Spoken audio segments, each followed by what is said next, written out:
ACA అంతర్జాతీయ cricket మైదానంలో రేపు జరగబోయేటువంటి ఐపీఎల్ మ్యాచ్ గురించి ఏసీఏ అధ్యక్షుడు కేశినేని శివనాథ్, సెక్రటరీ సానా సతీష్ బాబు మీడియాతో మాట్లాడారు.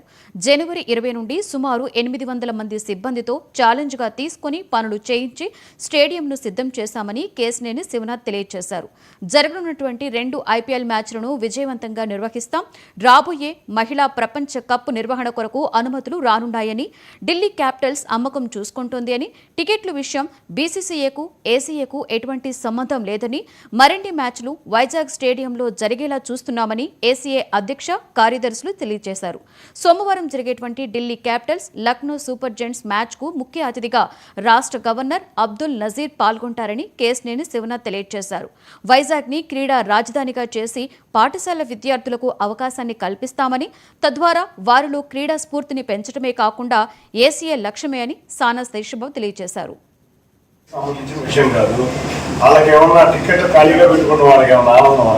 అన్ని టికెట్లు ఖాళీగా లేవు, అన్ని టికెట్లు కూడా సేఫ్.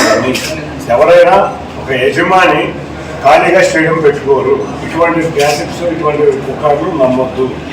ఇవాళ ఫుల్ క్రౌడెడ్గా 2 మ్యాచ్లు జరగబోతున్నాయి కాబట్టి టికెట్లు ఫుల్గా ఉన్నాయని, అది ఏదైనా ఉంటే ఢిల్లీ క్యాపిటల్స్ యాజమాన్యం మీకు వివరిస్తుంది. ఇది ఆంధ్ర క్రికెట్ అసోసియేషన్ కానీ బీసీసీఐ కానీ సంబంధించిన విషయం కాదు. 2 మ్యాచ్లు వచ్చినాయి, ఐపీఎల్ వచ్చింది, విశాఖపట్నం స్టేడియం రెనోవేషన్ అయింది. విశాఖపట్నంలో మరిన్ని మ్యాచ్లు వచ్చే విధంగా మాట్లాడుకుందాం.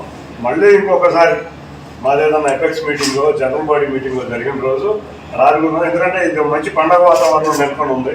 చూస్తే వైబ్రెంట్గా వైజాగ్ ఎట్లా ఫైనాన్షియల్ క్యాపిటల్ అయిందో, క్రికెట్గా ఆఫ్ ఆంధ్రప్రదేశ్కి కూడా క్యాపిటల్గా వచ్చే విధంగా వైజాగ్ స్పిరిట్ ఆఫ్ వైజాగ్ని ప్రజల్లో తీసుకెళ్లే విధంగా వాళ్ళు మేము ప్రెస్ మీట్ అరేంజ్ చేసింది కూడా.